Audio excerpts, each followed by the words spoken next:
and together we are Yum! Thank you. And I'm here to say a very special announcement that this is our 7-year reunion show.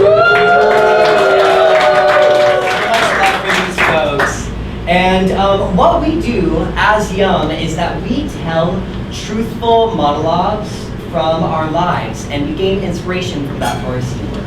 And with that said, can I get from you whether you want to hear a rosy, nice story or a thorny, a sadder face? Rosy. Okay. I heard rosy. Thank you.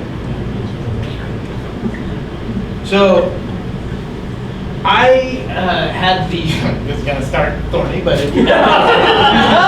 had the misfortune of having to have spent the COVID years with my mother, living with her, after years of not having lived with her.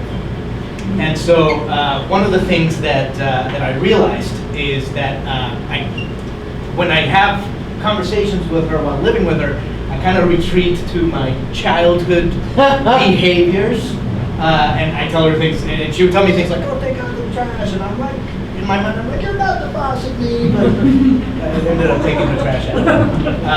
But basically, that happened throughout the first few years, or the first couple of months, I should say, of COVID. But eventually, what I discovered is that I was able to actually start talking to my mom like an adult for the first time, in like a genuine adult, because we had to deal with this. We were stuck together. So now I have a much better relationship with my mom, just because now we never used to.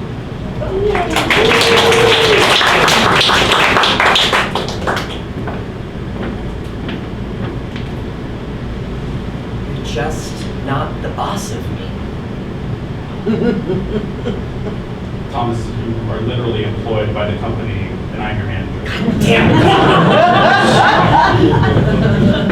Listen, I don't like being told what to do, Mr. Smith. And I know that this is my performance review, and I know I came at it with like an interesting angle. But we gotta work something out, because it's just, Mr. Smith, I feel like you micromanage me. Thomas, you were a little aggressive with that speech. I would expect you to dial it back like 1 or 2 notches to really get the perfect impact from what but micromanaging, there's no way that I do that. See, you're doing it right now!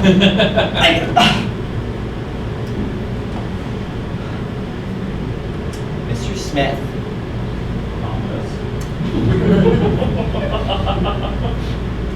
I'm putting in my 2 weeks notice. I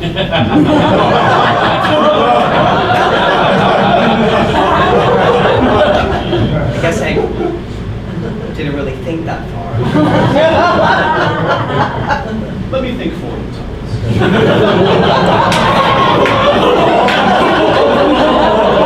2 weeks from now, I expect to see you entering the office on time every morning, happy with a smile on your face. Maybe you bring me a coffee, maybe not. Totally optional. 2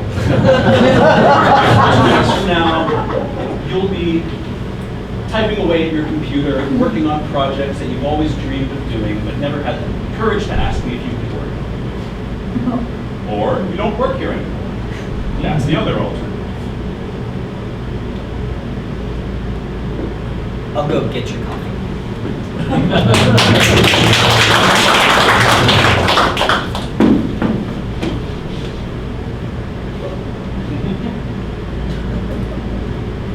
See that little sliver of brown against the backdrop of the horizon?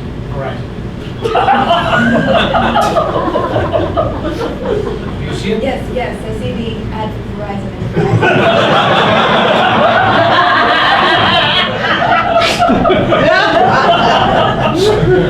That little sliver of brown in the ad for Verizon.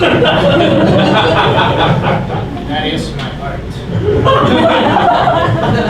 I designed it. It took me 2 years to design that little strip of ground. Don't you think it just brings out the best of America's best caring? I really do. And you know, I was there with you for the entire time. I know. I'm stuck to you. That's right. Yes. My twin. See, I always wondered why, out of 2 perfectly joined twins, only one of them got the left brain, and the other one got the right brain. I mean, I wish that I could have painted that brown there, but my hands stuck to you. You know, it's the cards that God has given us, and we have to accept that I have the hands, I have control of the left leg, and our right thumb.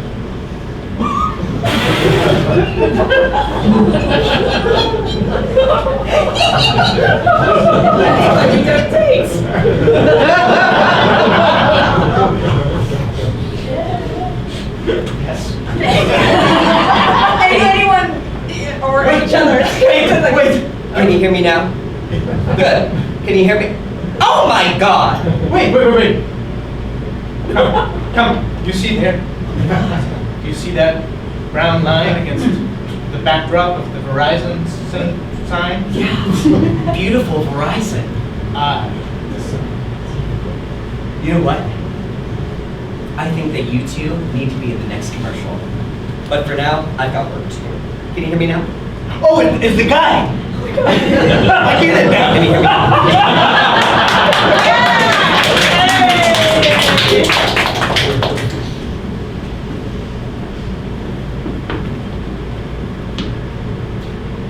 Don't walk any further!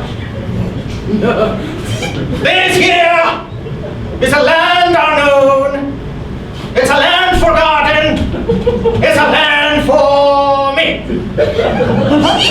You forgot your own land? It's land forgotten by everybody else except me. Sorry, I should have clarified. It's my bad, I'm really literal.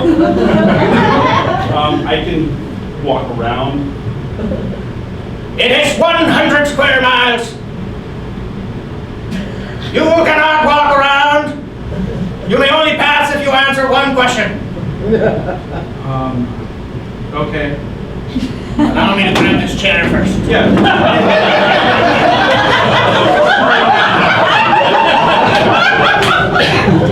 Question number 1. Okay. Out of 1. Appreciate you catering to my literalness. I listen. Question number 1. What is the main attribute of this here land? Okay, that's a really good question. It's 100 by 100 miles. I know that. Wrong! No, I haven't answered yet. Oh. I'm just musing. Can I muse? You're doing it out loud? It's confusing. Yeah, I'm a verbal processor. Is that okay? I'll adjust. You're so accommodating. I really appreciate it. You're welcome. Forgotten was something, but I don't remember what was forgotten. Huh. Oh, the main attribute is that it's your land. Are you musing? No, that was my answer. That is correct. Yes. You may pass my land, Thank you. but be wary. Why? My land, this here land, is the land forgotten. It's the land untold. It's the land I live in. Yeah, totally got that on the first go around. I added one extra thing. Oh. Untold. Before I said forgotten, and other things that I don't remember. Except for with me, right? Because you told me. I did not consider that. Do you need me to like sign some sort of NDA?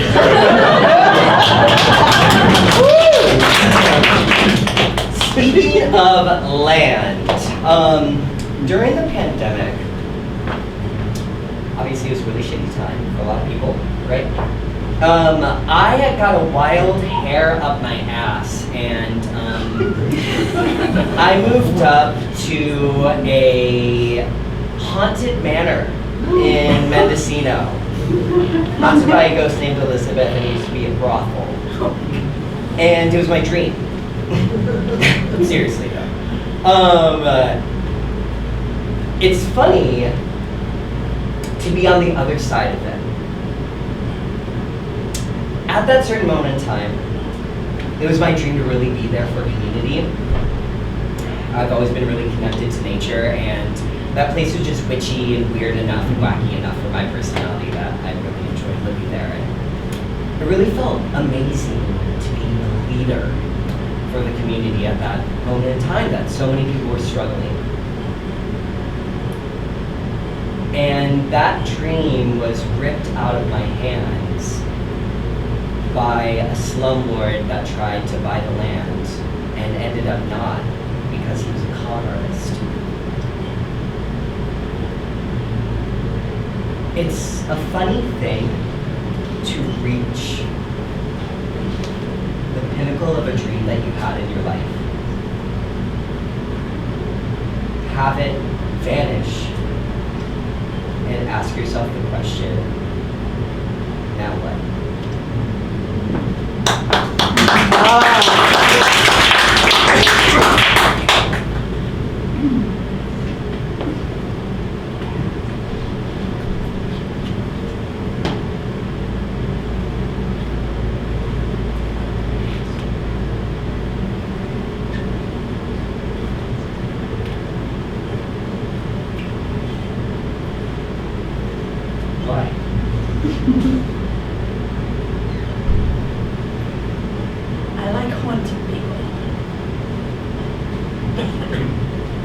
My dream. Why? Why do you do it? It's fun to spook the people. All I wanted was to have a normal house. The minute we spent the night, you came out. My wife ran away. And then you trapped me here with your magical ghostly powers. Why? It was all part of my plan. Saw you, and the minute I saw you, I thought, I need to have him. Have me? To take me to hell or something? No, in a romantic sense. I was trying to deflect, but I guess.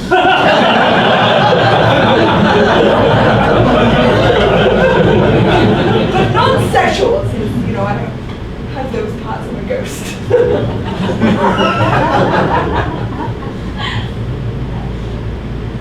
I had children, a wife, a life, a job that I loved. You know what? I was a lawyer when I was alive. I can probably help you. Get custody.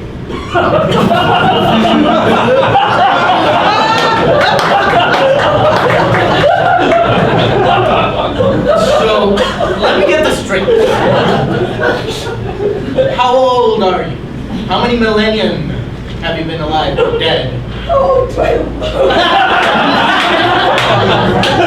No, don't take that wrong. I mean, the attire, I mean, clearly you're not from this era.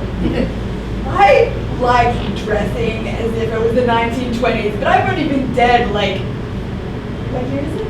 2025.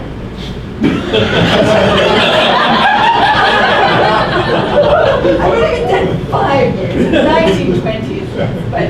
So, all right, fair enough. So let me get this straight. You died. Yes. You presumably died in that room with the bloody walls. And with 5 years of time, you have mulled over a plan to attract a young couple looking for the first house with their kids. I mean, I didn't know that that's what... I didn't have that plan until you walked in. So it's a spur of the moment thing? Pretty much. And you expect, after having scared my wife with a toaster coming on by itself, and making her run into the sunset, and then throwing my children behind her into a pillow where they live perfectly well, how much you cared about those children. They're my kids! You look like a sad, unhappy man. And I just wanted to bring you joy. We had our problems, sure, but to be honest, I feel like the last time I felt like I was in a relationship with my wife was before we had children. We haven't had sex since then. She doesn't even want to cuddle anymore. That doesn't mean I'm sad. This is the first almost sensation I've ever had.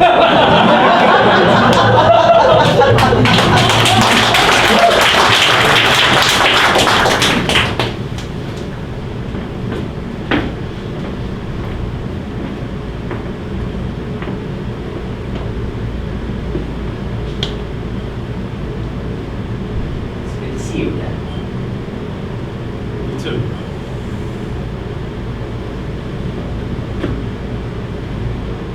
I forgive you for firing me. Because I'm a better person now. And I have an amazing job that pays me even more money. That's great, Thomas. And that company sucks. Tell me about it, dude. Oh, well, then why do you still stay there? Stability. I mean, now that we don't work together anymore, I can tell you all the bullshit that I was talking about in that position. Okay. I have a monologue. So I was actually laid off 4 weeks ago. I don't feel bad about it because just before I was laid off, I had a recruiter reach out to me, and I had like my first interview with a recruiter like 5 days before I was laid off. And I'm like, this job is perfect for me. And I've subsequently had, I had the 6th round of interviews this morning. The final interview round. Every single interview that I've had, I feel like I've built like rapport with every single one. So, you know, I had an interview with a recruiter, as I mentioned, then the hiring manager, then one of the people who would be one of the teammates, and I had an interview with an AI expert to talk about, you know, my AI experience, and then the other person who would be in the team who's the senior developer, and then today was with the manager of the hiring manager. But yeah, every single, and my interview this morning was at 7 a.m. because I was interviewing with someone in London or in the UK where it was 3 p.m. for him. My interview last week was with somebody in Germany and it was 7 a.m. for me again and 4 p.m. for him. But the time difference and the time of day, that being Friday, meant that I felt like they were asking me questions in a leading way to help me answer the questions. And so, as the process is going on, I'm just like, this job is mine. Like, I'm just like, just give me the job already. That's how it's felt.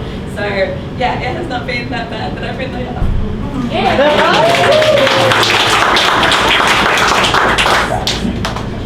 Charles, I have a secret to tell you. Oh boy.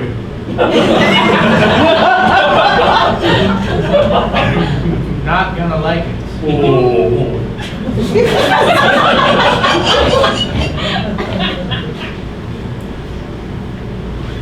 All of these years that you and I have been together.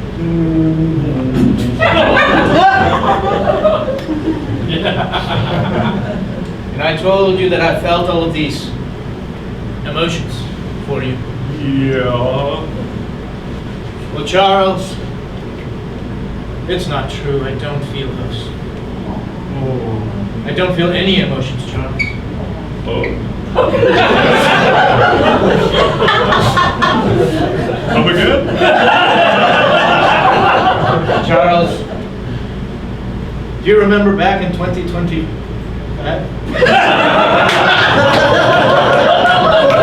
When there was that one machine on the computer?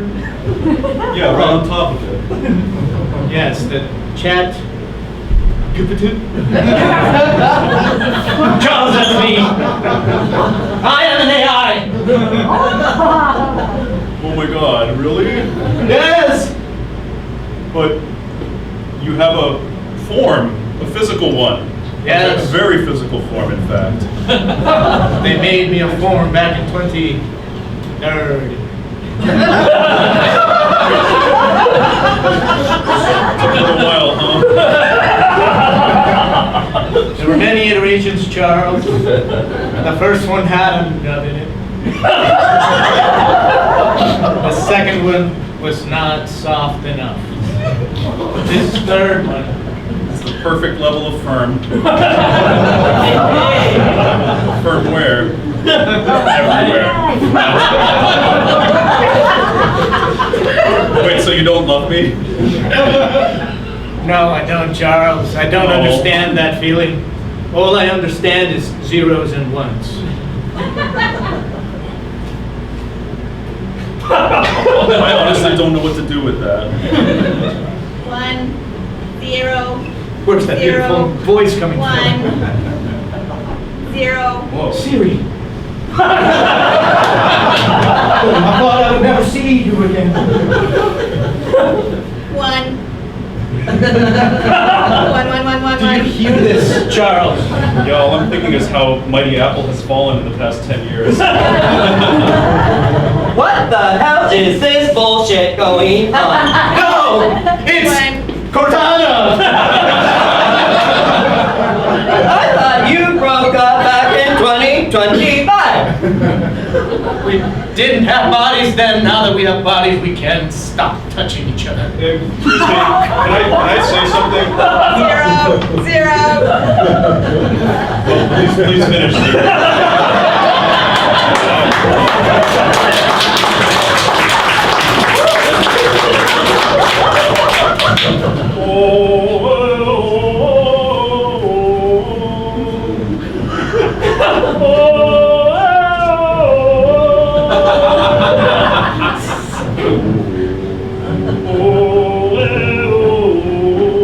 Have you ever had trouble with your shampoo?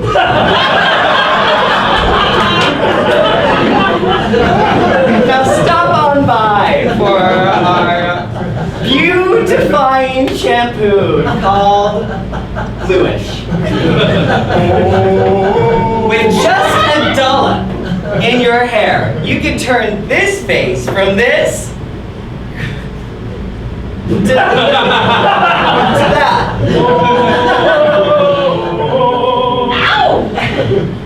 Can you believe?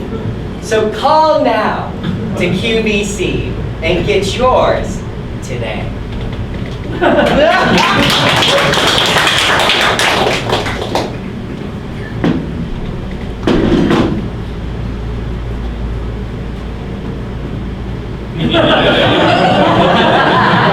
Do you see that purple line in the T-Mobile commercial? Next to Zach Braff and Donald Faison. They're in T-Mobile. You better know. I'm so proud of your work. Thank you, twin. Ever since they separated us, it just hasn't felt the same. I miss feeling your feelings.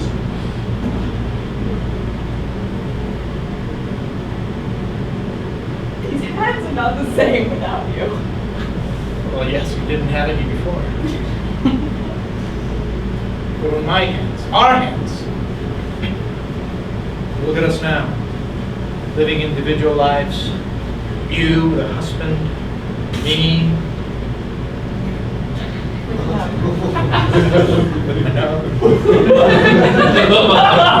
I miss you. I miss you too. I want to get reattached. I thought you'd never ask. Let's go.